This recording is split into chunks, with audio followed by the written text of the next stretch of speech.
ওয়ারাহমাতুল্লাহি ওয়া বারাকাতুহু। কি হলো জবাব পাচ্ছি না কেন হাওড়া জেলার মানুষদের? মাশাআল্লাহ, আমি সালাম দিই, আসসালামু আলাইকুম ওয়া রাহমাতুল্লাহি ওয়া বারাকাতুহু। মাশাআল্লাহ মাশাআল্লাহ। এসেছি খুশি নয় নাকি আপনারা? দুঃখিত নাকি? এসেছি খুশি নয়, খুশি না বেজা? সত্যি বলছেন? কোন থেকে বলছেন? আলহামদুলিল্লাহ।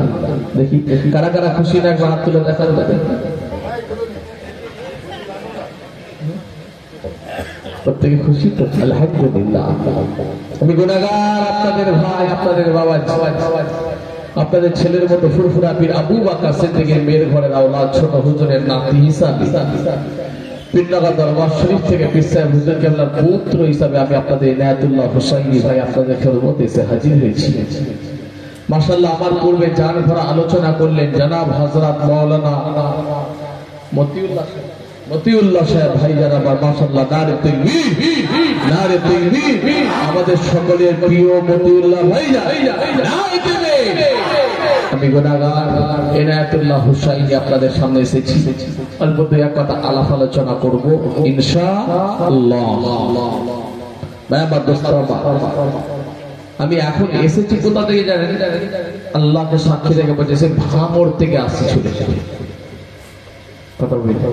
ওখানে আমার একবার হয়ে গেছে কমপ্লিট, জানের মধ্যে একটা চলে গেছে ময়ূর, এখন এখানে 2 নম্বর। গতকালকে 5টা ছিল, 4টের মধ্যে, তার মধ্যে 4টে করেছি, 4টা গতকাল 4টের মধ্যে লাস্টে যেটা ছিলাম সেটা হচ্ছে আপনাদের উলুবেড়িয়ায় ছিলাম। কথা বলতে হবে। যাই হোক, আজকে যেভাবে বীজ বাতাস বয়ে যাচ্ছে এটার দিকে বেশি গুরুত্ব দিয়েছি। মালঞ্চ মঠবাড়িতে গতকালকে হাজার হাজার মানুষ ছিল। মওলানা কামরুজ্জামান সাহেব ছিল, আমি ছিলাম, ছিল হাইকোর্টের অ্যাডভোকেট আনিসুর রহমান, অ্যাডভোকেট মুফাক্কিরুল ইসলাম, সব আমরা একসাথে ছিলাম। হাজার হাজার মানুষের সামনে আমি একটাই কথা জানিয়ে দিয়েছি, আজকে চারিদিকে যে বীজ বাতাস বয়ে যাচ্ছে, এই বীজ বাতাস যেন আমাদের শরীরে কোন রকম ভাবে মোদী সরকার চাওয়ালা যেন আমাদের শরীরে না লাগাতে পারে। কথা ঠিক না ভুল? বোঝার চেষ্টা করে, খেয়াল করে, লক্ষ্য করে।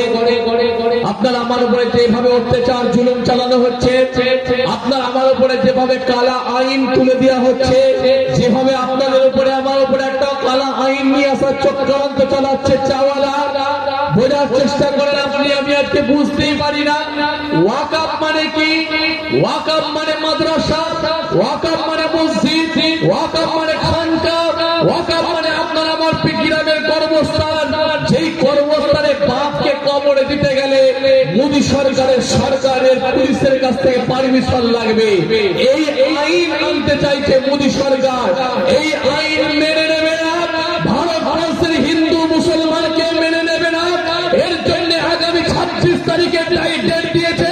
26 তারিখে কলকাতায় আমরা ব্রিগেডের ময়দানে যাব। ওখান থেকে আমরা দিল্লির রাজপথে গিয়ে যেভাবে আমার কিশোর ভাইয়েরা 2 থেকে 5 কোটি মানুষকে নিয়ে মোদী সরকারকে ক্ষমা চাইছে, আমরা ভারতবর্ষের জমিন থেকে 25 থেকে 30 কোটি মুসলমান দিল্লির জমিনে গিয়ে মোদী সরকারকে তাকে গঙ্গায় টেনে ফেলবো ইনশাআল্লাহ। কথা ঠিক না ভুল? বোঝার চেষ্টা করেন। অত্যন্ত দুঃখের সঙ্গে কথাগুলো বলছি আমি, অত্যন্ত কষ্টের সঙ্গে কথা বলছি, অত্যন্ত বেদনার সঙ্গে কথা বলছি। যদি আপনার বাপ মারা যায় কবরে দেবেন, সেটা নাকি মোদী সরকারের কাছ থেকে পারমিশন লাগবে? তা আবার ঠিক করে দিবে চাওয়ালা। আপনার গ্রামের মসজিদের মুসল্লির ইমাম হবে কে, সেটা ঠিক করবে ওই চাওয়ালা। আপনার গ্রামের মক্তবের কে দায়িত্বে থাকবে, সেটা ঠিক করবে। আপনার গ্রামে যে মসজিদটা কিভাবে চলবে, আপনার বাপ দাদা পূর্বপুরুষ তারা আপনার এই সদকায়ে জারিয়া হিসাবে দান করে দিয়ে গেছে, কবরে যাতে পড়ে পড়ে সওয়াব পৌঁছে যায়। জোরে বলবেন না সুবহানাল্লাহ। এই নিয়ত করে দিয়ে গেছে, আর এটা কিভাবে পরিচালনা হবে সেটা ঠিক করবে মোদী সরকার।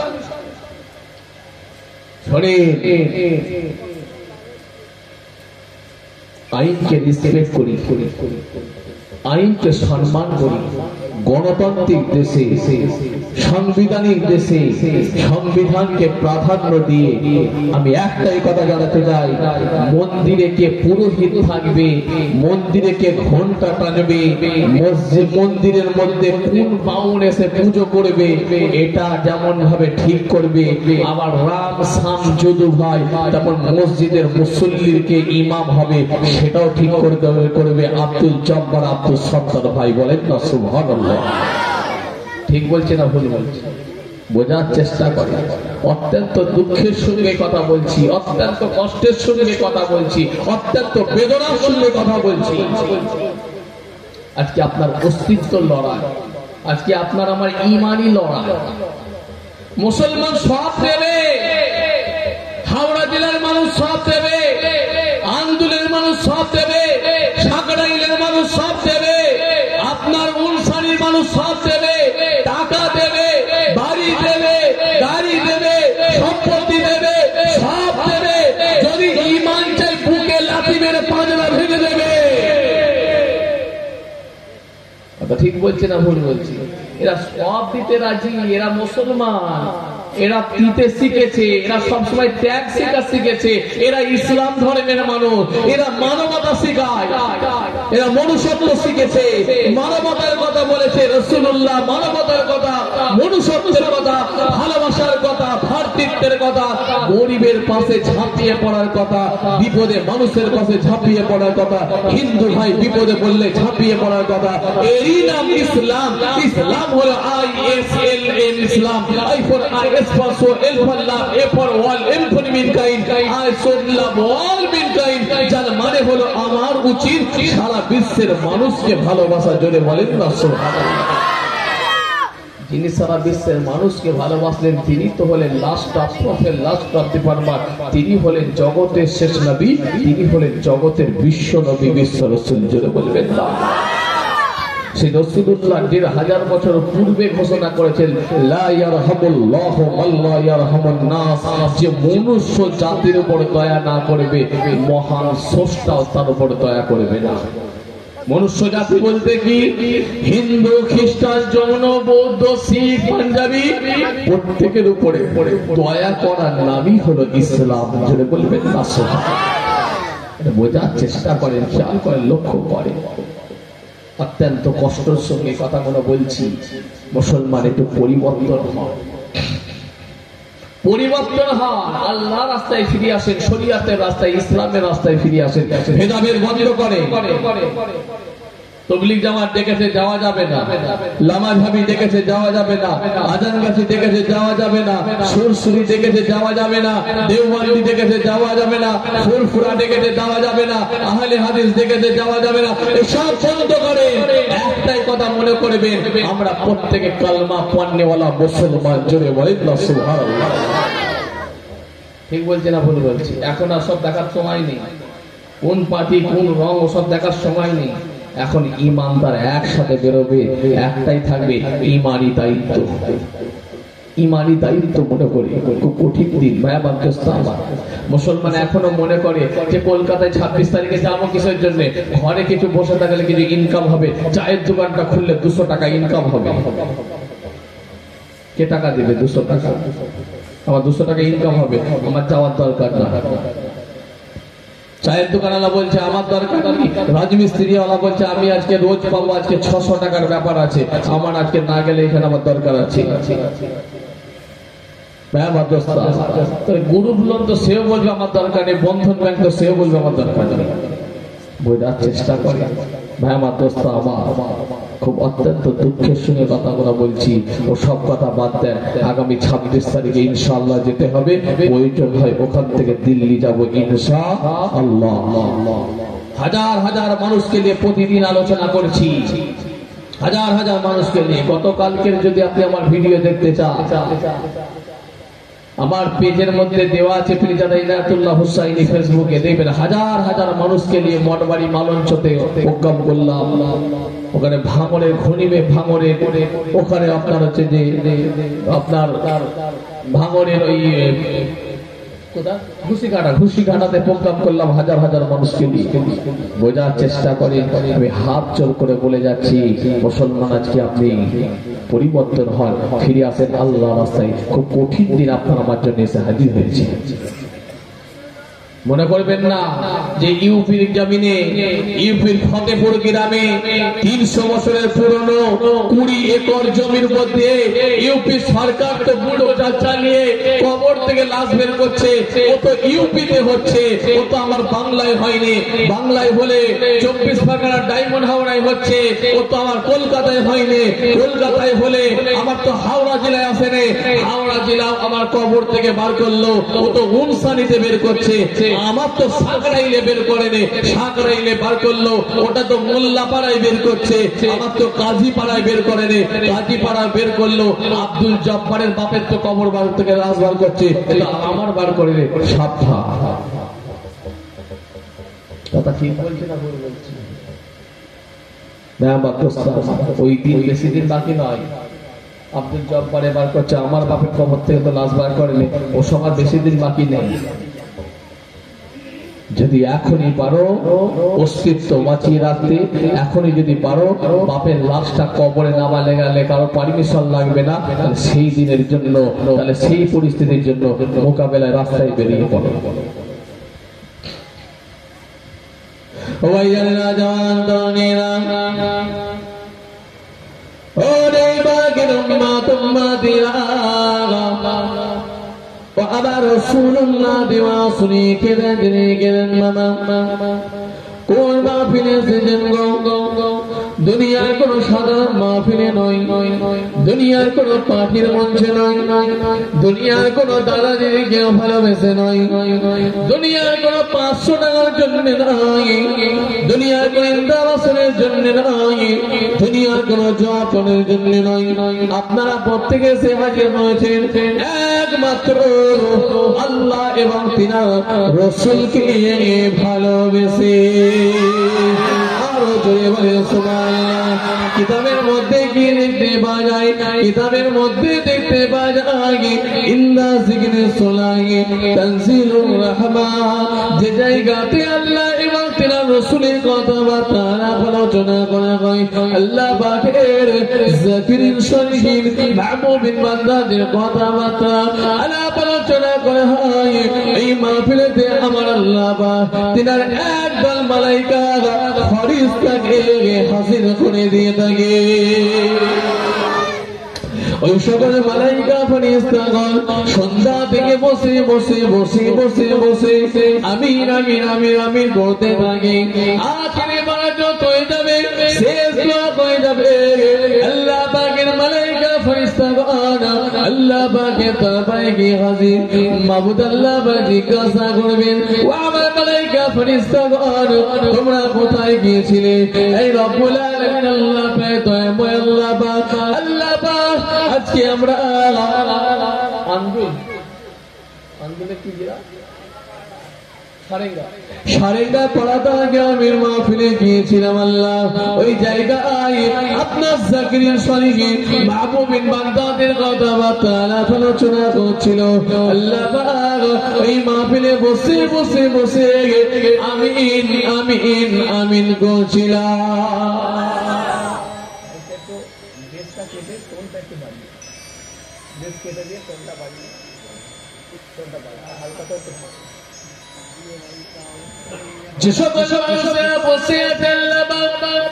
প্রতিটা মানুষের কিন্তু আমিন আমিন করে দোয়া চাইছে, আমার আল্লাহ পাক জানিয়ে দেবে। আমার মালাইকা ফেরেশতাগণ শুনে রেখে দাও, জেনে রেখে দাও, এই মাহফিলে যে সকল মানুষেরা বসে আছে কিসের জন্য, কিসের আশায় বসে আছে? এই রব্বুল আলামিন আল্লাহ পাক, এই দয়াবান আল্লাহ, যে সকল মানুষেরা বসে আছে আল্লাহ পাক সারেঙ্গা কলাতলা গ্রামের মাহফিলে যে সকল মানুষেরা বসে আছে আল্লাহ পাক, প্রতিটা মানুষের কিন্তু আল্লাহ পাক কেউ 500 টাকার জন্য নয়, কেউ ইন্দ্রাবাসনের জন্য নয়, কেউ জাপানের জন্য নয়, কেউ বন্ধন ব্যাংকের জন্য নয়, কেউ গ্রুপ লোনের জন্য নয়। যে সকল মানুষেরা বসে আছে আল্লাহ পাক তাদের প্রত্যেকটা মানুষের একটাই উদ্দেশ্য আল্লাহ পাক, একটাই লক্ষ্য, একটাই টার্গেটে বসে আছে আল্লাহ পাক। প্রতিটা মানুষই কিন্তু আল্লাহ একমাত্র আপনার দয়ার জান্নাতের আশায় বসে আছে।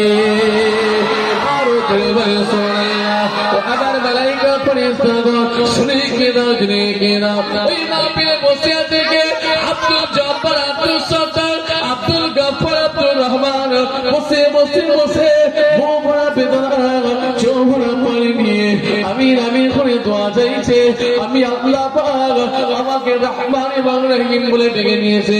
আমি আল্লাহ পাক গফুর রহিম, আমি আল্লাহ পাক দয়াশীল, আমি আল্লাহ পাক জানিয়ে দিচ্ছি ওই ছেলের পাঁচ রক্তগিনী পাঁচ কবরে গর্ভধারিণী আম্মা জানাত কবরে, বাপের কবরে, মায়ের কবরে আমি আল্লাহ পাক আমার পক্ষ থেকে নির্ধারিত আযাব এবং গজব চলছে। কিন্তু তার ছেলে আজকে মাহফিলে বসে মুখ ভরা বেদনা চোখ ভরা পানি নিয়ে আমিন করে দোয়া চাইছে। আমি আল্লাহ বাবাকে রহমান এবং রহিম বলে ডেকে নিয়েছে। আমি আল্লাহ বাবা দরবারে আস্তাইনু বিস-সাবরি ওয়াস-সালাত ধৈর্যের মাধ্যমে নামাজের মাধ্যমে সাহায্য করা চেয়ে নিয়েছে। আমি আল্লাহ পাক গফুর রহিম, আমি আল্লাহ পাক দয়াশীল, আমি আল্লাহ পাক সহ্য করতে না পেরে এই ছেলের বুক ভরা বেদনা চোখ ভরা পানি ডগো আমি আল্লাহ আমার আরশে মুআল্লাতে কবুল মঞ্জুর করে নিয়েছে।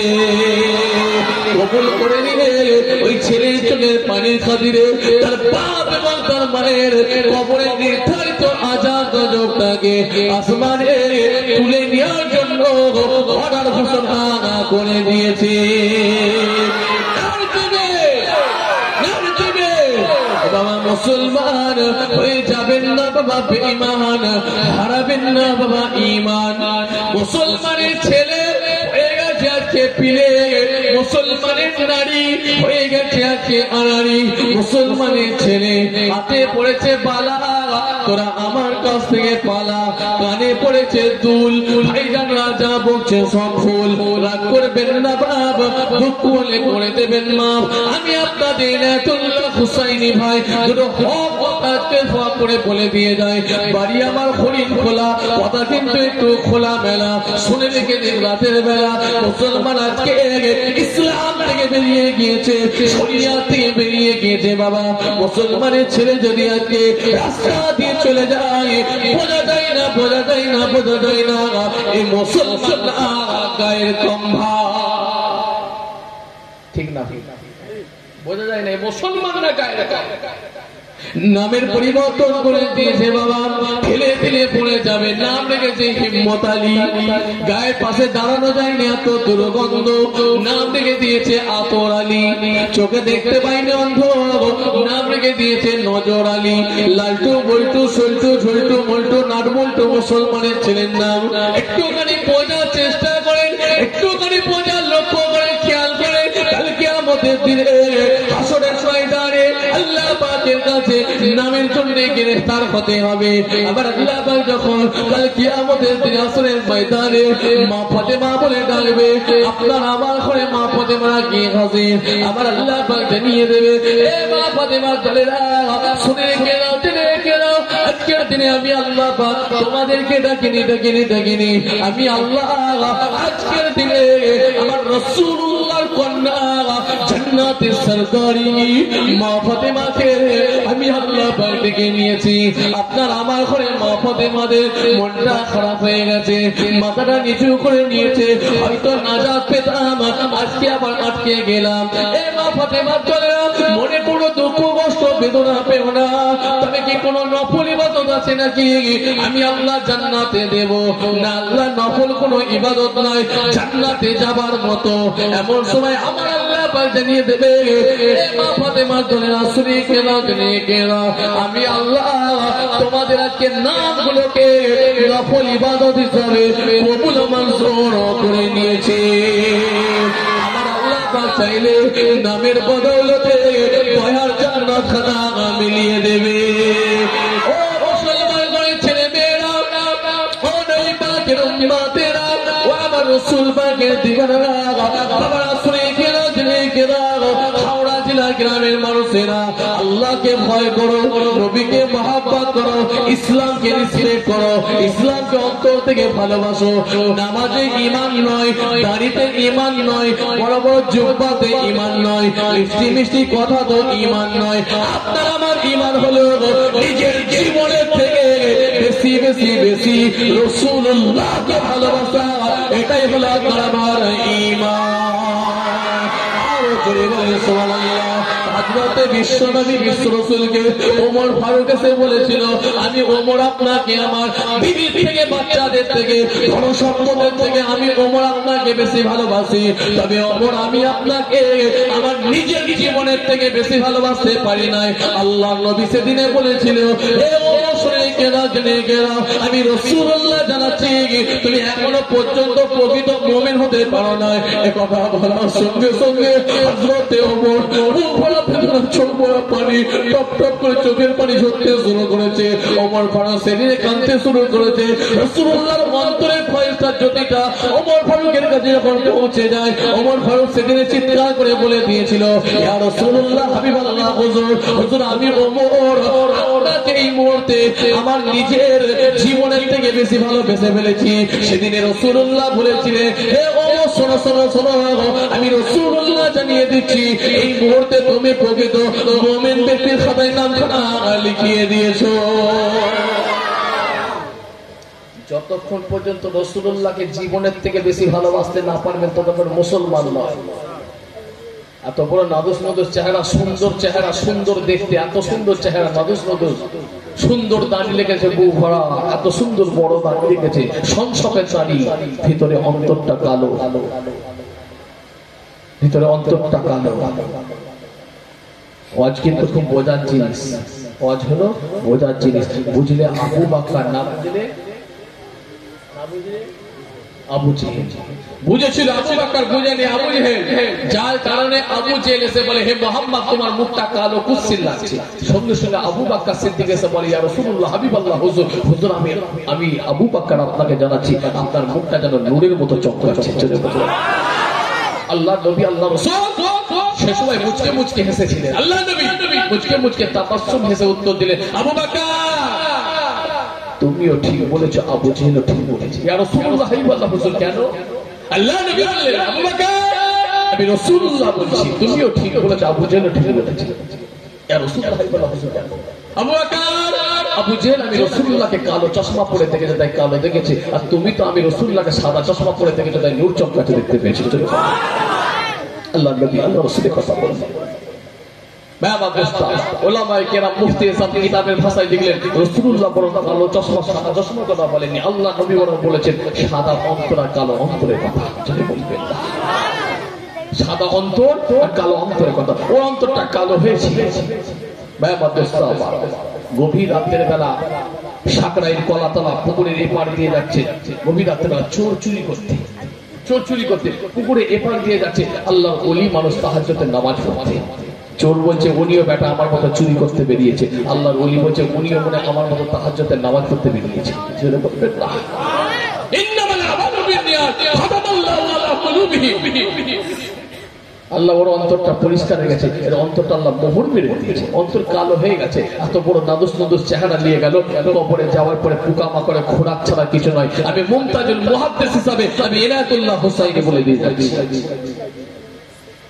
প্রমাণ দিয়ে যাচ্ছে, মুমতাজুল মুহাদ্দিস হিসাবে প্রমাণ দিয়ে আবু বকর সিদ্দিক খানদান থেকে পোকামাকড়ে খোরাক ছাড়া কিছু হবে না।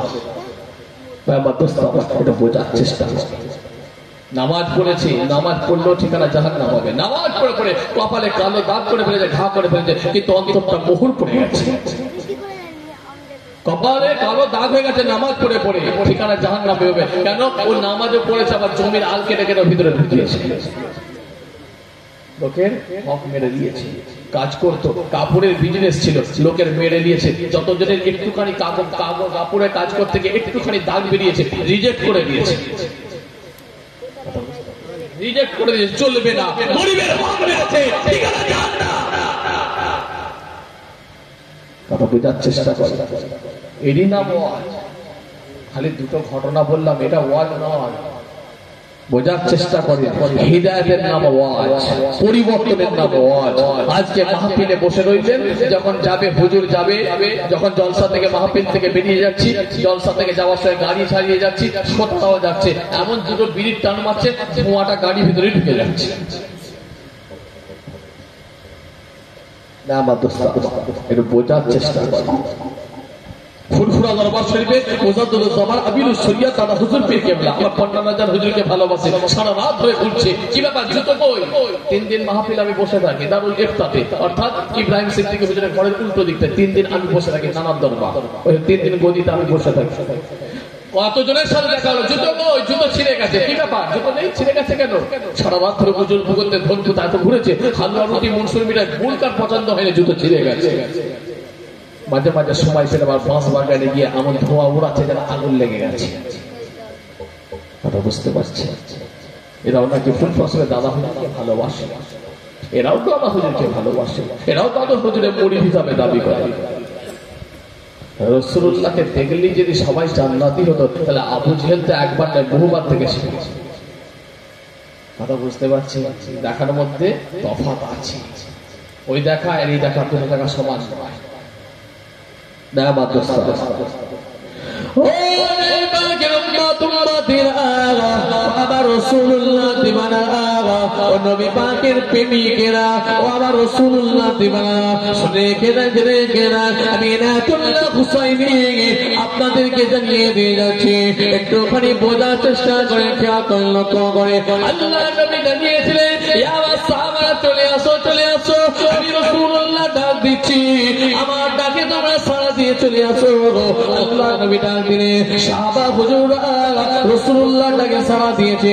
বদরে এসেছে, বদর উহুদ এসেছে, তাবুকে গিয়েছে, তাবু বদর উহুদ তাবু ইয়ারমুক মুতা খাইবার যুদ্ধে রাসূলুল্লাহ যখন ডেকেছে, সাহাবা হুজুররা রাসূলের ডাকে সাড়া দিয়েছে। আল্লাহ নবী বলে দিয়েছিলেন, স্ত্রীর সাথে দেখা করে আসো, মুলাকাত করে আসো। এমন সময় সাহাবা হুজুর বুঝতে পেরে গিয়েছিলেন, হয়তো আর ফিরে আসা হবে না, হয়তো আর ফিরে আসা হবে না, আর হয়তো স্ত্রীর সাথে মুলাকাত হবে না। রাসূলুল্লাহ দেখা করতে বলেছে, তার মানে আল্লাহ নবী বুঝতে পেরে গেছে, আমি হয়তো শহীদের দরজা পেয়ে যাব, আমি হয়তো শহীদ হয়ে যাব। এই বলে রাসূলুল্লাহ সাহাবা কোনোভাবে পিছে হাঁটলেন না। আজকে আঙ্গুল গ্রাম থেকে, আজকে কলাতলা থেকে যদি ডাকা হয়, ইসলামের জন্য বেরিয়ে পড়ো, তোমরা ইসলামের জন্য বেরিয়ে পড়ো, হতে পারে নিজেদের জীবন শহীদ হয়ে যাবে। একে একে অপরের প্রত্যেকের ঘরে ঘরে লুকিয়ে পড়বে, নিজেরা আগে আসবে না, মনে করবে মরণ থেকে দূরে থাকবো। রেখে দেয় সাহাবা হুজুর রাসূলুল্লাহ যখন ডেকেছে, সঙ্গে সঙ্গে ভারী হাজির হয়ে গেছে। রেখে দেয় এমন সময় সাহাবা হুজুর রাসূলুল্লাহ সাহাবা স্ত্রীকে গিয়ে বলছে, আমার নবী আমাকে ডাক দিয়েছে, না জানি হয়তো আমি আর ফিরে আসবো না। আমার সাথে তোমার অল্প দিনের সাক্ষাৎ হয়েছিল, মুলাকাত অল্প দিনের হয়েছিল, বিবাহ ঠিক অল্প দিনের হয়েছিল, তোমার সাথে সেইভাবে আমার ভালোবাসা বিনিময় কিছুই হলো না। তবে একটা কথা শুনে কে দাও, আমার দ্বারা যদি তুমি কোনো কষ্ট পেয়ে থাকো, আল্লাহর রাস্তায় মাফ করে দেবে, আমাকে আল্লাহর রাস্তায় ক্ষমা করে দেবে, আর আমার এই বাচ্চাগুলোকে দ্বীনের রাস্তায় দিয়ে দেবে, ইসলামের রাস্তায় দিয়ে দেবে। এই রাস্তায়, যে রাস্তায় আমি যাচ্ছি, এই রাস্তায় দিয়ে দেবে, শহীদের রাস্তায় দিয়ে দেবে। শুনে রেখে দাও, না জানি আর যদি দুনিয়ার জমিনে তোমার সাথে আমার মুলাকাত না হয়, আমার আল্লাহ তোমার সাথে আমাকে একসাথে হাসরের দিনে দয়ার জান্নাতে করে দেবে। বাবারা শুনে আজকে আমি আপনাদেরকে সাকরাইল থেকে, আপনার কলাতলা থেকে জানিয়ে দিয়ে যাচ্ছি, আমি নাতুল্লাহ হুসাইনি বলে দিয়ে যাচ্ছি, এই দিন যদি আপনাদের কাছে দেখতে হয়, নিজেদেরকে সৌভাগ্য মনে করবেন। কারণ যদি শহীদের দরজা পেয়ে দেন, আমার আল্লাহ আপনার পূর্বের সব হিসাবগুলোকে মাফ করে দিয়ে ঠিকানা দয়ার জান্নাতে করে দেবে।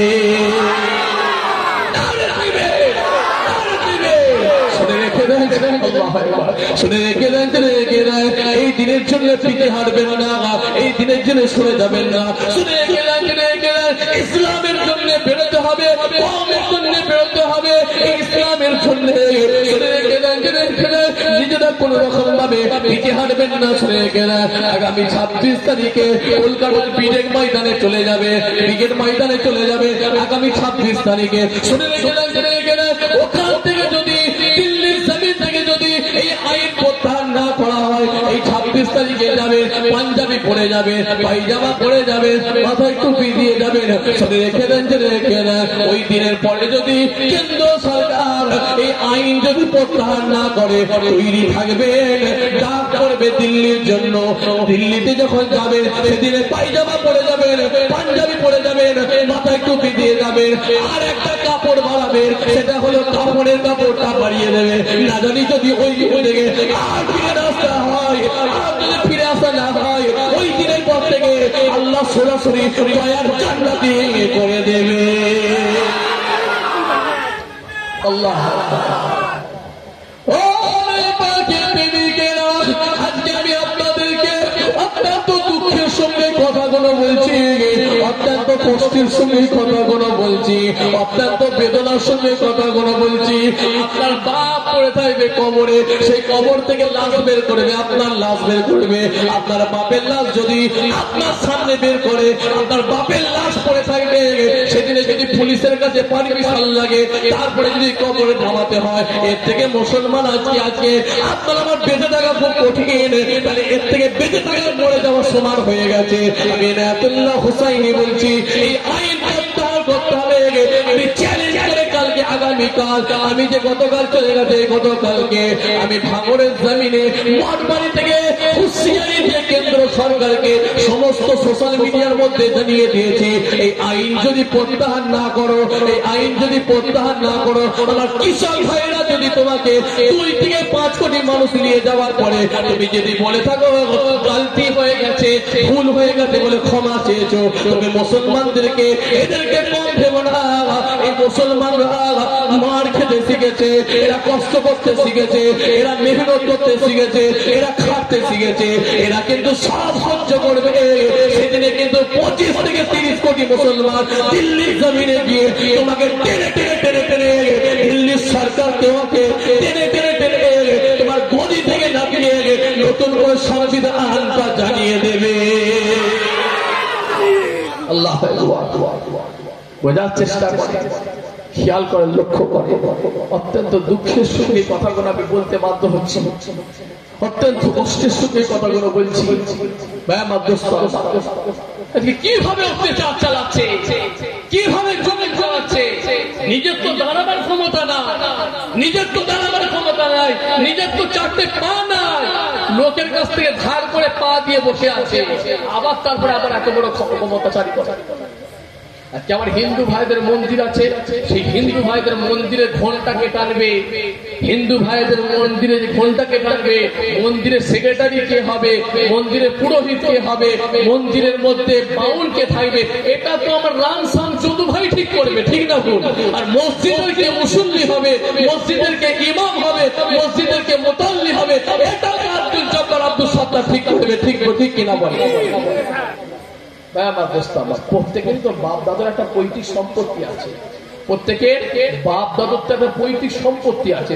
এই বাপ দাদুর পৈতৃক সম্পত্তি এই মুসলমানদের সব সম্পত্তির উপরে তোমার সুপুরে চোখ পড়লো কেন? এটা তো আমার বাপ দাদা পূর্বপুরুষ তারা দিয়ে গেছে, এটা সরকার জারিয়ার জন্য দিয়ে গেছে, অর্থাৎ মরে যাওয়ার পরে কবরে যেন সবটা জারি থাকে। জোরে বলবেন না? আর তুমি চা কলা জানবে কিভাবে যে কোন সাথে ব্যবহার করলে কবরে সওয়াব পাওয়া যাবে? তুমি তো কোন কোম্পানির চা পাতা দিলে ভালো টেস্ট হবে এটাই তো জানবে। আর তুমি চা ওলা বলবে কি করে যে এটা কোন সাথে ব্যবহার করতে হবে? এটা তোমার জানা কি বলে? আর এই সরকার এটা লাগু করা আইন করার সঙ্গে সঙ্গে ইউপির হনুমান বসেছিল রেডি হয়ে। সে রেডি করে কি করলো? সে রেডি করার সঙ্গে সঙ্গে উত্তরপ্রদেশের ফতেপুর গ্রামে জেলায় 300 বছরের পুরনো 20 একর জমির উপর দিয়ে বুলডোজার চালাচ্ছে। বুঝতে পারছি, সঙ্গে সঙ্গে আইনটাকে লাগু করে দিয়ে কমপ্লিট করে কাজ শুরু করে দিয়েছে। এটা একমাত্র ইউপি থেকে শুরু করেছে, বিভিন্ন জায়গায় এবার শুরু হচ্ছে। বোঝার চেষ্টা করেন। আমার ওই আইন করে দেওয়া মানে আমার ভারতবর্ষের জমিনেও যে মুখ্যমন্ত্রী থাকবে, আমার পশ্চিম বাংলার যে মুখ্যমন্ত্রী থাকবে, সেও চাইলে সঙ্গে সঙ্গে আইনটা রেডি করতে পারে। অর্থাৎ আইন হয়ে গেল মানে আপনি যা করতে পারবেন তার রাষ্ট্রপতি শাসন চলবে। মুসলমান কোথায় আছে? আমি যে কথাগুলো বলছি একটা আপনাদের হাসাবার মতো করে কথা বলছি, মজাক করার মতো কথা বলছি না। আমার কথাগুলো একবার ভেবে চিন্তে দেখবেন, বুক ফেটে যাবে, চোখ দিয়ে পানি আসবে। বোঝার চেষ্টা করেন, এইভাবে দখল করা চলছে, এইভাবে দখল চলছে। পূর্বপুরুষের রেখে দেওয়া সম্পত্তি দখল করা চলছে। কোথায়? আন্দামান থেকে শুরু করে, আসাম থেকে শুরু করে, বিহার থেকে শুরু করে, চণ্ডীগড় থেকে, ছত্তিশগড় থেকে, দিল্লি থেকে, গুজরাট থেকে, হরিয়ানা, হিমাচল, জম্মু, ঝাড়খণ্ড, কর্ণাটক, কেরল, লাক্ষাদ্বীপ, মধ্যপ্রদেশ, মহারাষ্ট্র, মণিপুর, মেঘালয়, উড়িষ্যা, পাঞ্জাব, রাজস্থান, তামিলনাড়ু, তেলেঙ্গানা, ত্রিপুরা, এরপরে উত্তরপ্রদেশ, তারপরে ঝাড়খণ্ড, তারপরে ওয়েস্ট বেঙ্গল, সব জায়গাগুলো আমি কতটা অংশ আছে বলছি না, বলতে গেলে অনেক সময় লাগবে। শুধুমাত্র আমার ওয়েস্ট বেঙ্গলের সম্পত্তি হলো 80,480টা সম্পত্তি, 8,02,011.84 একর এলাকা। এটা হলো আপনার আমার ওয়াকাফের সম্পত্তি। বোঝার চেষ্টা করে। বড় বড় নেতা মন্ত্রীগুলোর ঘরগুলো দেখা গেলে সেটাও দেখা যাচ্ছে, অর্থাৎ আম্বানির ঘরটা সেটাও ওয়াকাফের জায়গায় আছে, পেপারে লেখা হয়েছে। তাই কলকাতার উপরে রাজভবনটা সেটাও কিন্তু ওয়াকাফের জায়গায় আছে। কোথায় যাবে? খবর নিলে দেখা যাবে, আমার মনে হয় চাওয়ালার ঘরটাও মনে হয় ওয়াকাফের জায়গাতে আছে। অত্যন্ত দুঃখ লাগে, কষ্ট লাগে। যা করছিস কর, ব্যবহার করছিস কর। এরপরে আবার বলে নাকি মুসলমানদের এইসব জায়গাগুলোকে তাদের অধিকার থাকবে না। এটা আমরা সেইভাবে চালাবো যে কোনখানে কিভাবে ব্যবহার করবো।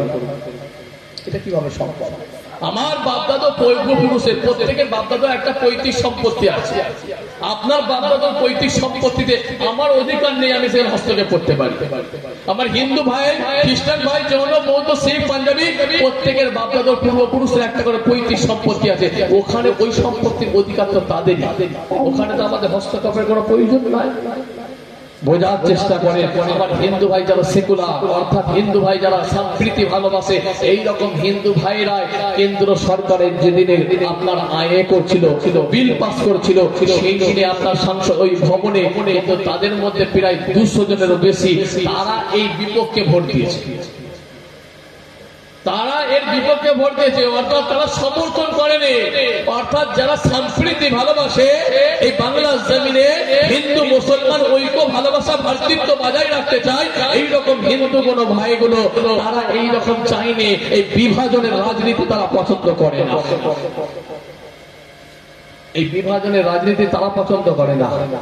বিভিন্ন জায়গায় যারা ধর্মের সুশ্রী দিয়ে এইরকম ভাবে কাজ করতে চায়, তাদের আগামী দিন কিন্তু ভালো পরিণত হবে না। কারণ এই ভারতবর্ষের জমিন হলো হিন্দুদের জমিন, এই ভারতবর্ষের জমিন হলো মুসলমানদের জমিন, এই ভারতবর্ষের জমিন হলো সংস্কৃতির জমিন, এই ভারতবর্ষের জমিন হলো রবীন্দ্রনাথের জমিন, এই ভারতবর্ষের জমিন হলো নেতাজির জমিন, এই ভারতবর্ষের জমিন হলো কাজী নজরুলের জমিন, এই ভারতবর্ষের জমিন হলো স্বাধীনতা সংগ্রামী ফুরফুরা পীর আবু বকরের জমিন। জোরে বলেন না সুবহানাল্লাহ। বোঝার চেষ্টা করে, এখানে কোনোভাবে কাজ হবে না। এই ধর্মের সুশ্রুতি লাগিয়ে এখানে বিভাজনের রাজনীতি করবে, এখানে নিজেদের মধ্যে ফাটল তৈরি করবে। এইটা কোন রকম ভাবে রাম শামসুদ্দিন মধু, আব্দুল জব্বার, আব্দুল সত্তার কেউ ভালোবাসবে না। উভয় পক্ষ দাঁড়িয়ে এইখানে তারা একসাথে তোমাদের এই রকম চক্রান্তকে বিনষ্ট করে ধ্বংস করবে। বোঝার চেষ্টা করে।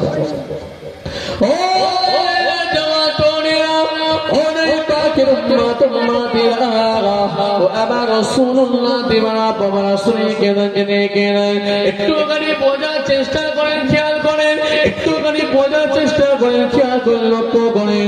আল্লাহ নবী জানিয়ে দিয়েছে, ও আমার সাহাবারা শুনে কেনা, জেনে কেনা, আমি রাসূলুল্লাহ জানিয়ে দিচ্ছি, ও আমার সাহাবারা, আবুল আজিজ, যখন তুমি একা থাকবে, যখন তুমি নির্জনে থাকবে, যখন তুমি চুপচাপ বসে থাকবে, তুমি তোমার জবানটাকে বেকার করে দেবে না, দেবে না, দেবে না।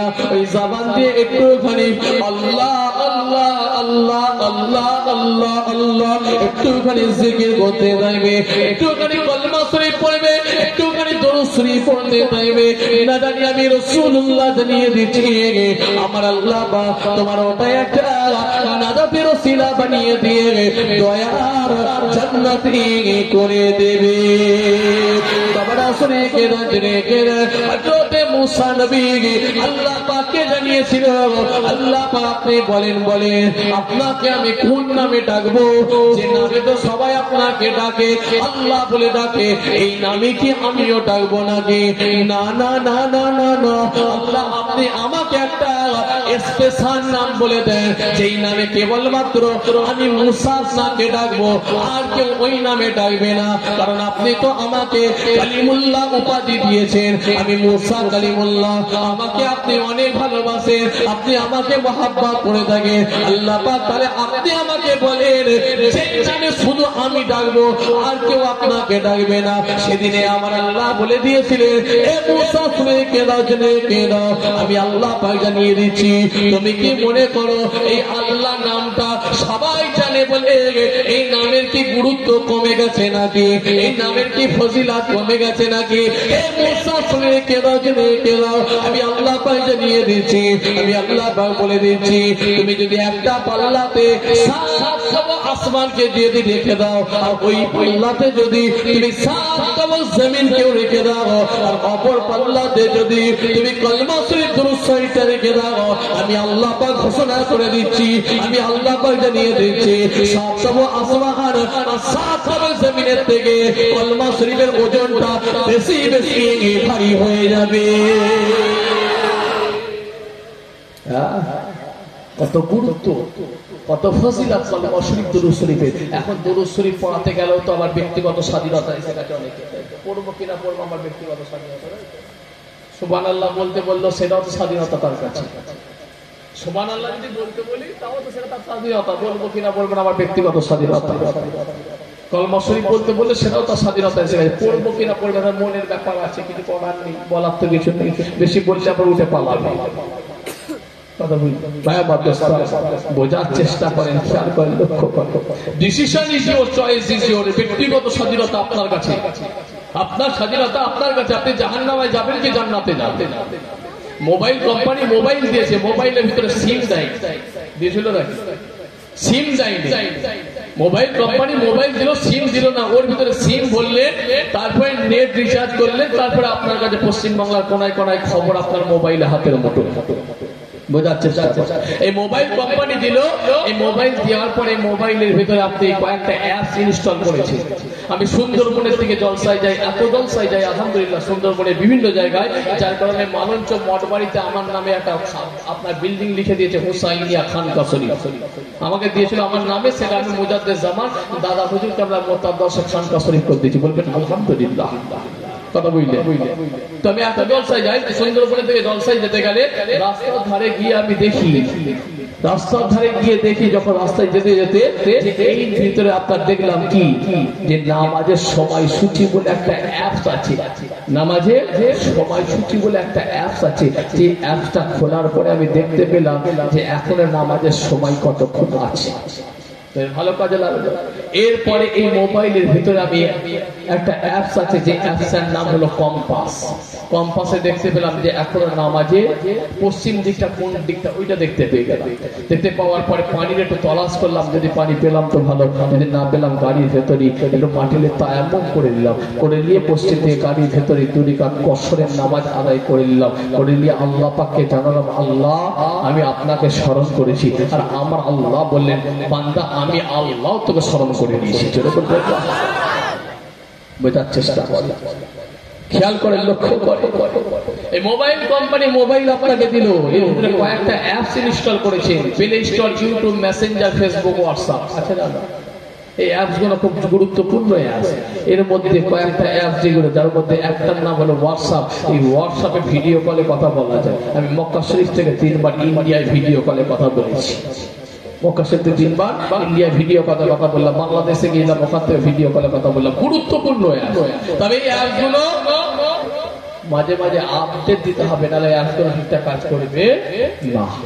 ভালো করে কাজ করবে না মোবাইল কোম্পানি দিবে এই এক মোবাইলে কিন্তু খুব ভালো কাজে আসে মোবাইলের ভিতরে আল্লাহর কোরআন মাজিদ পাওয়া যায় মোবাইলের ভিতরে বুখারী তিরমিজি আবু দাউদ নাসাই ইবনে মাজাহ শিয়া সিত্তার হাদিস পাওয়া যায় বুখারী মুসলিম তিরমিজি আবু দাউদ নাসাই ইবনে মাজাহ শিয়া সিত্তার হাদিস এই মোবাইলের মধ্যে পাওয়া যায় আবার নিকৃষ্ট লোকটাকে ছেলেটাকে জিজ্ঞাসা করে নিকৃষ্ট জিনিসও এই মোবাইলে পাওয়া যায় decision is your choice is your এই মোবাইলে চাইলে আপনি জাহান্নামে যেতে পারবেন এই মোবাইলে চাইলে আপনি জান্নাতি হতে পারবেন যদি বলবেন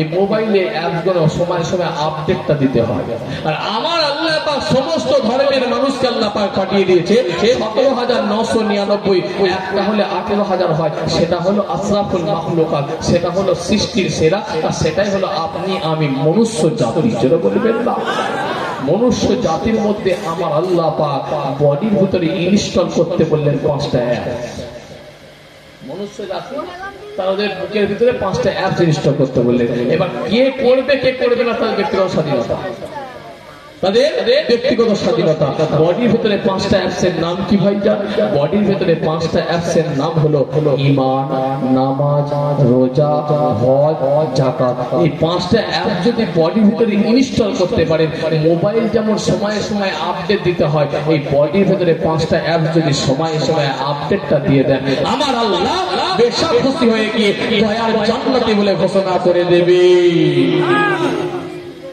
মোবাইলের ভিতরে 5টা অ্যাপসের মধ্যে একটার নাম হলো হোয়াটসঅ্যাপ যে হোয়াটসঅ্যাপের মধ্যে ভিডিও কলে কথা বলা যায় আর বডির ভিতরে 5টা অ্যাপসের বললাম এই 5টার মধ্যে একটার নাম হলো সালাত এই সালাত অ্যাপসের মাধ্যমে আল্লাহর নিদান পাওয়া যায় জোরে বলবেন ও পাকের উম্মত উম্মতিরা ওয়া রাসূলুল্লাহ বাবারা শুনে কেন আল্লাহ নবী জানিয়ে দিলে ওয়া মাসাবা তোমরা নফল ইবাদত করো নফল ইবাদত বেশি বেশি করে করো আল্লাহ মাসিবলিন নোমানি হুজুর তিনার কিতাবের মধ্যে জানিয়ে দিয়েছেন বাবা একজন যুবক মক্কা শরীফে এসেছে বাবা কাবা ঘর তওয়াফ করতে শুরু করেছে তওয়াফের যে দোয়া সে দোয়া কিন্তু সে পড়ছে না সাফা মারওয়া সাই করছে সাই করার যে দোয়া এই দোয়াও কিন্তু সে পড়ছে না যুবক একটাই দোয়া বারবার পড়তে শুরু করেছে সেটা হলো কলমা শরীফ সেটা হলো দরুদ শরীফ হাজী সাহেব কেউ আছেন নাকি এখানে কেউ আছে হাজী সাহেব কেউ আছে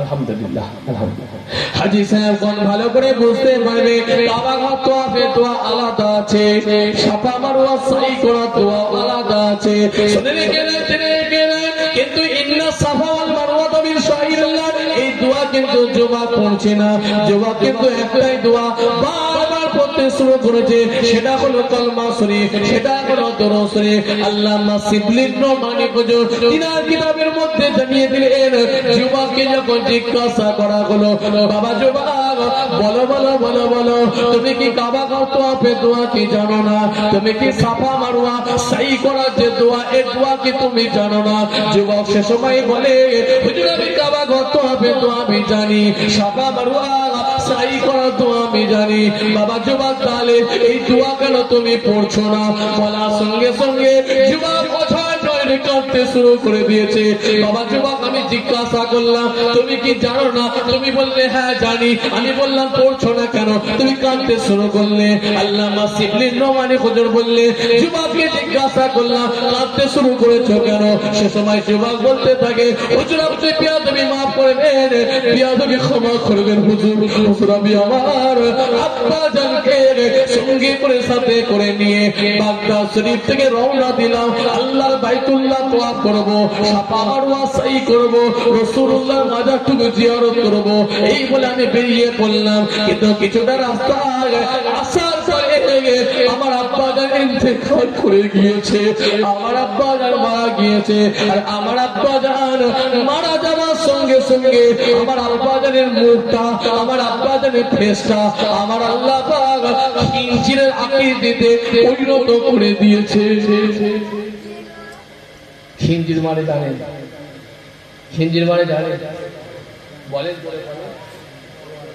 আমার আল্লাহ আমার আব্বাজানের মুখটা খিঞ্জির আকৃতিতে পরিণত করে দিয়েছে হুজুর। সে সময় আমি অঝয় নয়নে কাঁদতে শুরু করি, আল্লাহ আমার আব্বাজান কি এমন গুনাহ করেছিল, কিসের জন্য আমার আব্বাজানের মুখটা খিঞ্জির আকৃতিতে পরিণত হয়ে গিয়েছে।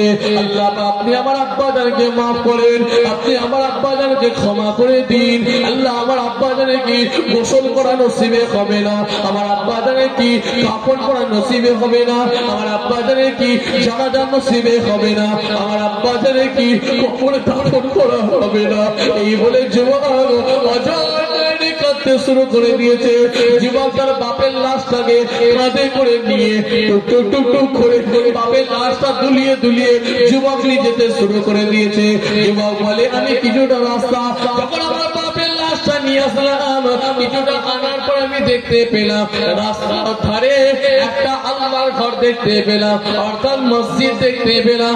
মসজিদের মধ্যে আমার আব্বাজানের লাশটা আমি শুইয়ে দিয়ে বাপের শরীরের উপর দিয়ে আমি একটা চাদর ঢাকা দিয়ে দিলাম। চাদর ঢাকা দিয়ে আমি অঝরে কাঁদতে শুরু করি বাপের লাশের পাশে বসে বসে।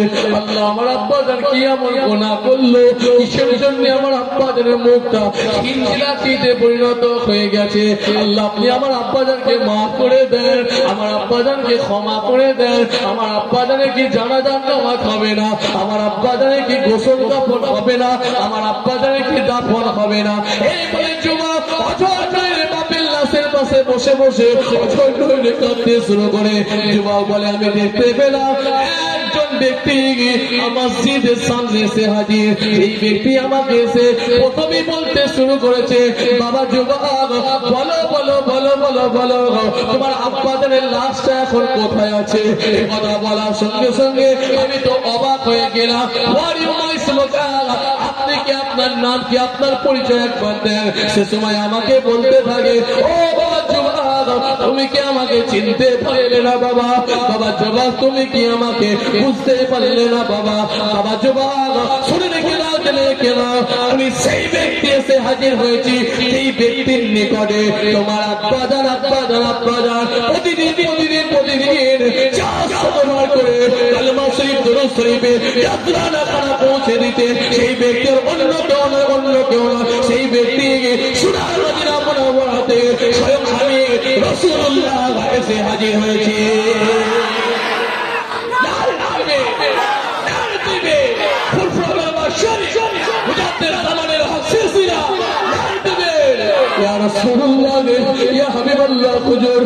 আপনি তো দয়ার নবী, আপনি তো মায়ার নবী, আপনি তো বিশ্ব নবী। আমার আল্লাহ আপনাকে আপনাকে আপনাকে যে কাউসার খানা আদা করে দিয়েছে। একবার দেখেন আমার আব্বাজানের মুখটা খিঞ্জিরাটিতে পরিণত হয়েছে। এমন সময় আমি কি করব? আমার আব্বাজানের কি গোসল কাফন হবে না, আমার আব্বাজানের কি জানাজার নামাজ দাফন কাফন হবে না। এই বলে যুবক অনয়নে কাঁদতে শুরু করে। আল্লামা শিবলি নোমানি খোঁজো তিনার কিতাবের মধ্যে লিখে দেন। সেদিনে বলে আল্লাহ নবী বললেন, বাবা যুবক সবর করো সবর করো সবর করো, তোমার আব্বাজানের শরীর থেকে একবার চাদর খানা তুলে বাবা। আমি যখন আমার আব্বাজানের শরীরে যখন চাদর খানা তুলে ফেললাম, তুলে ফেলার সঙ্গে সঙ্গে আমি দেখতে পেলাম রাসূলুল্লাহ দয়ার নবী মায়ার নবী বিশ্ব নবী নিজের একবার নূরানি হাত খানা নিয়ে নূরের হাতটা আমার আব্বা একবার চেহারার মধ্যে বুলিয়ে দিলেন। আর বুলানোর সঙ্গে সঙ্গে আমার আব্বাজানের চেহারাটা আমার আল্লাহ পূর্ণিমা চাঁদের থেকে যদি মনে করে দিয়েছিলেন। কোন নবী কোন রাসূল? সে সময় আমি দেখতে পেলাম দয়ার নবী বিদায় নিয়ে চলে গেলেন, মায়ার নবী বিদায় নিয়ে চলে গেলেন, বিশ্ব নবী যখন বিদায় নিয়ে চলে গেলেন আমি দেখতে পেলাম মানুষ সব কাতারে কাতারে দৌড়ে দৌড়ে আসে, মানুষ সব কাতারে কাতারে দৌড়ে দৌড়ে আসে। আমি জিজ্ঞাসা করলাম, বাবারা আপনারা কোথায় যাবেন? প্রতিটা মানুষ সেদিন আমাকে বলে, বাবা তোমার শুনে কেনা জেনে কেনা আমরা শুনলাম নাকি এই গ্রামে মসজিদে একটা লাশ রাখা আছে, এই লাশের জানাজার নামাজ পড়ার জন্য আমরা এসেছি সেদিনে আমি বললাম বাবারা আপনারা বলেন আপনাদেরকে লাশের জানাজার খবর কে দিয়েছে বাবা, কে জানিয়েছে? সে সময় প্রতিটা মানুষ আমাকে একটাই কথা বলেছে, বাবা জবাব শুনে কে দাও, জেনে কে দাও। আমাদেরকে কোনো মানুষ লাশের খবর দেয়নি, জানাজার নামাজের খবর দেয়নি, আমাদেরকে কোনো মানুষ খবর দেয়নি। ঝুলন্ত আসমান থেকে একটা গায়েবী আওয়াজ আসতে শুরু করেছে, এ বাগদাদের মানুষেরা শুনে রেখে দাও, জেনে রেখে দাও। তোমরা কি কেউ আছো গো নিজেদের গুনাহগুলোকে ঝরিয়ে ফেলতে চাও, নিজেদের গুনাহগুলো মাফ করাতে চাও, নিজেদের গুনাহগুলোকে বর্জন করতে চাও? যদি তোমাদের গুনাহগুলো তোমরা ছড়িয়ে ফেলতে চাও, তোমাদের গ্রামে মসজিদে একটা লাশ রাখা আছে, এই লাশের জানাজায় যদি তোমরা হাজির হতে পারো, আল্লাহর পক্ষ থেকে তোমাদের গুনাহগুলো ছড়িয়ে ছড়িয়ে ফেলে দেয়া হবে। বান্দা যখন আল্লাহর হয়ে যায়, কুল মাখলুকাত তার গোলাম হয়ে যায়, লা খাউফুন আলাইহিম ওয়ালা হুম ইয়াহজানুন, তাদের কোনো ভয় থাকে না, তাদের কোনো চিন্তাও থাকে না। আল্লাহর হয়ে যায়, সময় আছে, আল্লাহর হয়ে যাবে। মরণের কোনো বয়সের নির্ধারিত বয়স বেঁধে দেওয়া হয় না। 60 বছর বয়স হলে মারা যাবে, 70 বছর বয়স হলে মারা যাবে, 100 বছর বয়স হলে মারা যাবে, 20 বছর বয়স হলে মারা যাবে। মরণের কোনো বয়সের নির্ধারিত বয়স সীমা বেঁধে দেওয়া হয়েছে না, বেঁধে দেওয়া হয়, পরিবর্তন হয়। সময় আছে, পরিবর্তন ঘটে, আল্লাহ রাস্তায় ফিরে আসে, শরীয়তের রাস্তায় ফিরে আসে, ইসলামের রাস্তায় ফিরে আসে। বাড়ি থেকে তো বাজারটা করতে যেতেই হয়, বাজারটা যখন মাথায় করে নিয়ে আসবেন, মনে মনে করবেন আমার রাসূলুল্লাহ এনেছে তাই আনছি, এটা রাসূলুল্লাহ সুন্নাত আদায় হবে। জোরে বলবেন না?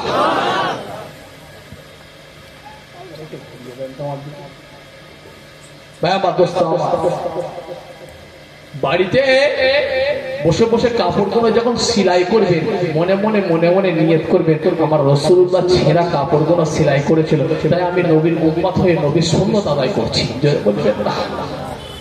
স্ত্রীর সাথে নিজে যখন আগুনের জালটা ফেলে দেবেন, স্ত্রীর সাথে হাত থেকে ঝাড়ুটা কেড়ে নিয়ে নিজে যখন ঝাড়টা দিয়ে দেবেন, নিয়ত করবেন, মনে করবেন আমার রাসূলুল্লাহ করেছে তাই করছি, নবীর সুন্নাত আদায় হবে।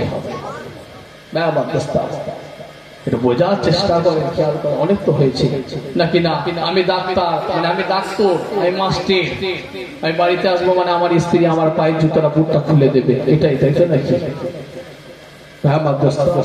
বোঝার চেষ্টা করে, খেয়াল করে, লক্ষ্য করে, জীবনে জিন্দগিটা, নিজের চলাফেরা জিন্দগিটা বদলা। এখনো বসে আছে কারা? এখনো এক দলের মানুষ, এখনো এক ধারে কিছু কিছু ছেলে, যুবক ছেলে রাস্তা ধরে এখনো ফ্রি ফায়ার নিয়ে ব্যস্ত আছে, এখনো তারা পাবজি বাবাজি নিয়ে ব্যস্ত আছে, হোয়াটসঅ্যাপে, মেসেঞ্জারে, টুইটারে, ফেসবুকে ব্যস্ত আছে। তাদেরকে এই মাহফিল আসতে দেয়নি। কে দেয়নি? কে দেয়নি তাদেরকে মাহফিল আসতে? কে দেয়নি? যে ছোট বাচ্চাটা কোথায় ছিল? জাহান্নামের সব থেকে নিচু স্থানে ছিল। কথা বুঝতে পারছেন না?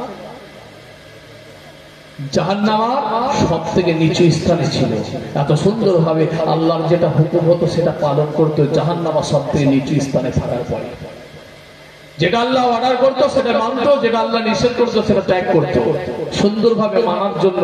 আর প্রথম আসমানের ফারিস্তারা বলছিল, আল্লাহ আপনি যদি একটু অনুমতি দেন তাহলে আমরা একটুখানি ওই ছেলেদের ছোট্ট বাচ্চাটাকে একটু আসমানে, প্রথম আসমানে তুলে আনতে চাই। আল্লাহ অর্ডার দিয়ে প্রথম আসমানে তুলে আনা হলো।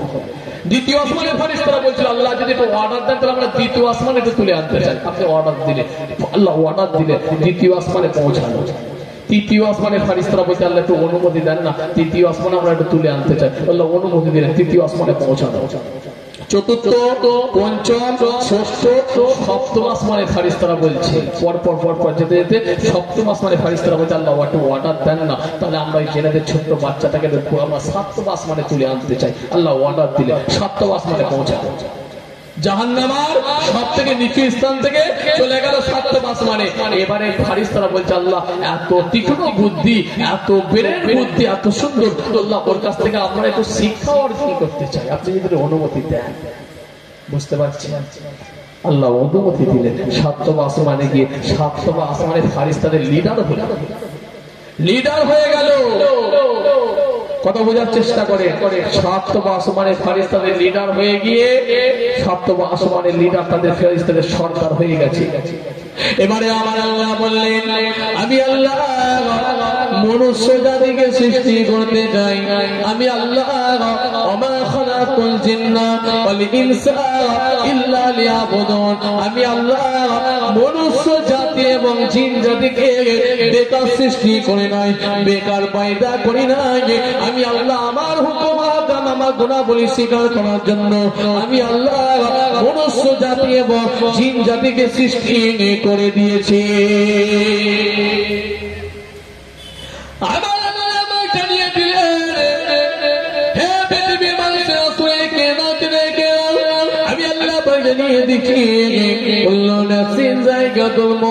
প্রত্যেক প্রাণী মাত্র মৃত্যু সংগ্রহ করবে।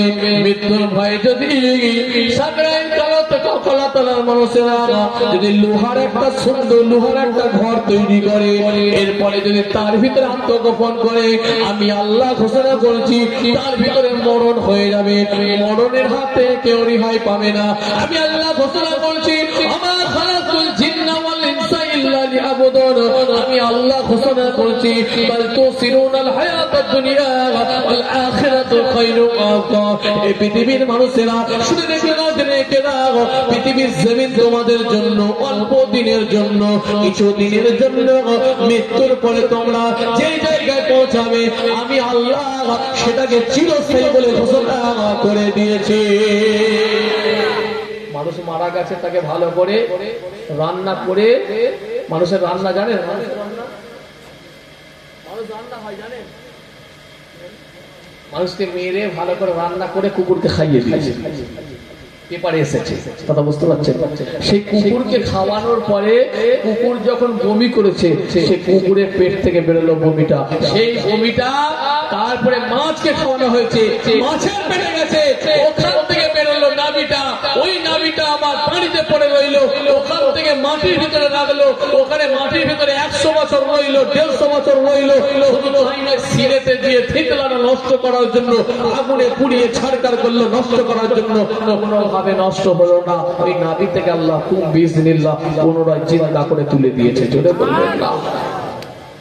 নিয়ে আসে মাথা গোল হয়ে যাবে, কোনো উপায় নেই, ছাড় পাওয়ার কোন রাস্তা নাই। তুমি যেভাবে চেষ্টা করো রাস্তা কিছু না। এবারে আমার আল্লাহ বললেন আমি আল্লাহ মনুষ্য জাতিকে সৃষ্টি করব। আমার আল্লাহ বললেন 60 গজ লম্বা একটা মাটির মূর্তি বানা। 60 গজ লম্বা যখন মাটির মূর্তি বানানো হয়ে গিয়েছে, 60 গজ মাটির মূর্তি লম্বা যখন বানানো হয়, বানানোর পরে আমার আল্লাহ তার ভিতরে রূহটা ফুঁকে দিলেন। ওই তার অন্তরের ভিতরে 60 গজ লম্বা মাটির অন্তরের ভিতরে আমার আল্লাহ রূহটা ফুঁকে দিলেন। রূহটা আবার বাইরে চলে আসে। আল্লাহ এত বড় অন্ধকার ভিতরে আমি একা থাকতে পারবো না, আল্লাহ এত বড় অন্ধকার এর ভিতরে থাকতে পারবো না। এমন সময় আমার আল্লাহ নূরে মুহাম্মদুর রাসূলুল্লাহর নূরে তাসাল্লিটাকে নিয়ে হযরতে আদম আলাইহিস সালামের যখন কপালের মধ্যে যে মাটির মূর্তির মধ্যে যখন বসিয়ে দিলে, বসানোর সঙ্গে সঙ্গে ওই নূরের আলোতে হযরতে আদম আলাইহিস সালামের অন্তরের ভিতরে রূহটা বসে গিয়েছে। এবারে আমার আল্লাহ বললেন একে একে সিজদা করো, একে একে সিজদা করে, একে একে সিজদা করো। প্রথম আসমানের ফেরেশতা সিজদা করে, দ্বিতীয় আসমানের ফেরেশতা সিজদা করে, তৃতীয় আসমানের ফেরেশতা সিজদা করে, চতুর্থ পঞ্চম ষষ্ঠ সপ্তম সব আসমানের ফেরেশতারা একে একে একে সিজদা করতে শুরু করেছে, একে একে সিজদা করতে বেরিয়ে যাচ্ছে। এবারে লাস্ট কালে এসেছে ওই জেনে যে ছোট্ট বাচ্চাটা যে 7 আসমানে পৌঁছেছে, জাহান্নামের সব থেকে নিচু স্থান থেকে 7 আসমানে গিয়ে 7 আসমানে ফেরেশতাদের লিডার হয়েছে, সেটা যে সর্দার হয়েছে। যে ছেলেদের জেনে ছোট্ট বাচ্চাটা আজকে সাঁকড়াইলে কলাতলা গ্রামের ওই ভাইগুলোকে এখনো রাস্তার ধারে আটকে রেখেছে। এখনো পর্যন্ত তাদেরকে ওইখানে বসিয়ে রেখেছে, ফ্রি ফায়ার পাবজি বাবাজি হোয়াটসঅ্যাপে মেসেঞ্জারের মধ্যে রেখে দিয়েছে, রাস্তার মধ্যে বসিয়ে রেখেছে। আমার মা আমার আম্মা যান আমার বোনগুলোকে এখানে বসিয়েছে, আবার তার মধ্যে কিছু কিছু জনকে এখনো গুরুগুণের মধ্যে রেখে দিয়েছে, বন্ধন ব্যাংকের সঙ্গে জড়িয়ে রেখে দিয়েছে। শুনে রেখে ওই যে ছোট্ট বাচ্চাটা আল্লাহর কাছে এসে বলে, আল্লাহ পাক আমি সিজদা করব না, আমি সিজদা করব না, আমি সিজদা করব না। আল্লাহ বললেন আমার অর্ডার, বলে মানতে পারলাম না। আল্লাহ বললেন পাগল বেরিয়ে যাও দরবার থেকে। আল্লাহ পাক বেরিয়ে যাচ্ছি, তবে আল্লাহ পাক আমি মানতে পারবো না। আল্লাহ বললেন কেন? ইবলিস শয়তান বলে আল্লাহ পাক আমি ওর থেকে বড়, ও তো আমার থেকে ছোট, ও তো হলো মাটির তৈরি, আমি তো হলাম আগুনের তৈরি। আগুন তো উপর দিকে ওঠে, মাটি তো নিচুর দিকে নামে, মাটিকে তো আগুন পুড়িয়ে ছারকার করে দেয়। তাহলে অহংকার এসে গেল, অহংকার ইসলামে হারাম। অহংকার করবেন না।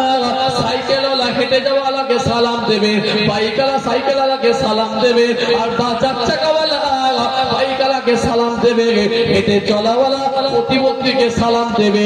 এটাই হচ্ছে ইসলামের হুকুম। অহংকার ইসলামে পছন্দ করেন আমার আল্লাহ, অহংকার হারাম বলে আমার আল্লাহ জানিয়ে দিয়েছি। এমন সময় বলে আমি মানতে পারলাম না। আমার আল্লাহ বললেন ফখরুজ আমার দরবার থেকে বেরিয়ে যা।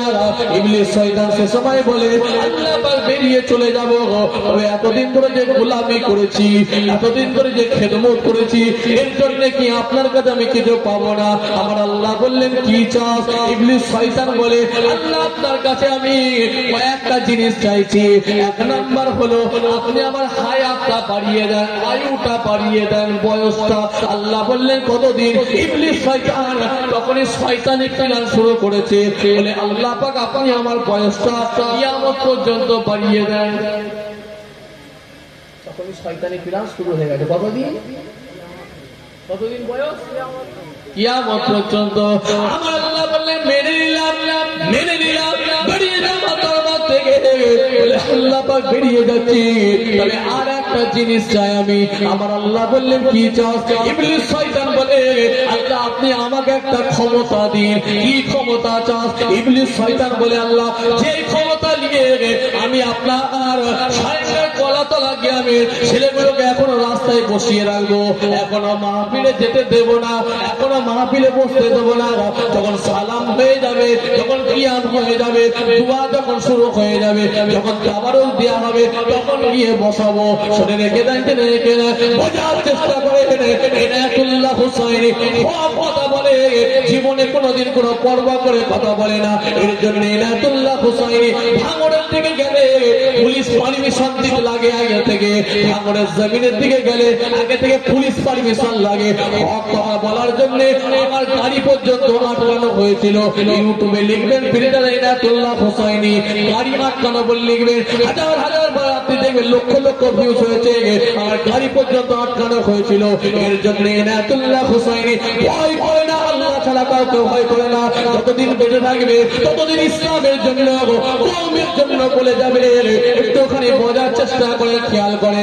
এমন সময় সঙ্গে সঙ্গে ইবলিস শয়তান বলে আল্লাহ সেই ক্ষমতা দিয়ে যেন রক্তের শিরায় শিরায়, রক্তের নালীতে নালীতে, তামাম পৃথিবীর জমিনে আপনার সমস্ত বান্দা বান্দি রক্ত নালীতে নালীতে ঘুরতে পারি, এইরকম একটা ক্ষমতা দিয়ে। আমার আল্লাহ বললেন মেনে নিলাম, মেনে নিলাম, বেরিয়ে যা আমার দরবার থেকে। বলে আল্লাহ বেরিয়ে যাচ্ছি। 3 নাম্বার বলছি আপনার সঙ্গে আমি জানাচ্ছি জাহান্নাম বেশি করে, জান্নাত কম করে। আর আপনার সঙ্গে আমি চ্যালেঞ্জ করে যাচ্ছি আপনার একটা বান্দা বান্দিকেও আমি জান্নাতে যেতে দেব না। আর আমার আল্লাহ বলেছিলেন এই শয়তান শুনে কেঁদে জেনে কেঁদে আমার বান্দা বান্দি যদি গুনাহ করে করে করে জমিন থেকে আসমান পর্যন্ত ঠেকিয়ে ফেলে, এরপরে যদি আমি আল্লাহ আমার দরবারে কেঁদে কেঁদে কেঁদে যদি অস্তাগিনু বিশ্বমে অসলাত ধৈর্যের মাধ্যমে, নামাজের মাধ্যমে কেঁদে কেঁদে সাহায্য চাই, মাফ চাই, আমি আল্লাহ তাআলা আমার বান্দা বান্দির জীবনের জিন্দেগির সমস্ত গুনাহগুলোকে এক জিনিসে মাফ করে দিয়ে ঠিকানা আমার দয়ার জান্নাত করে দেব।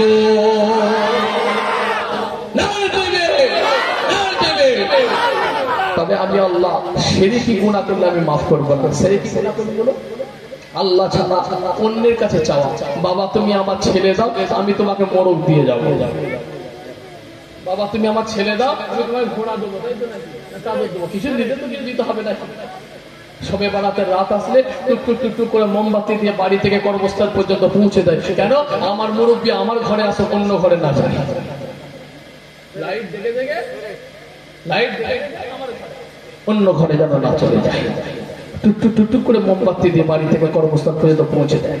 হালুয়া রুটি ভালো করে বানিয়ে সুন্দর করে খাঞ্চাই করে বানিয়ে মা বলছে তুই খাবি, তুই নিজে খাবি তো দাদুকে দিয়া গোরস্থানে দিয়ে আসে খাঞ্চাই করে।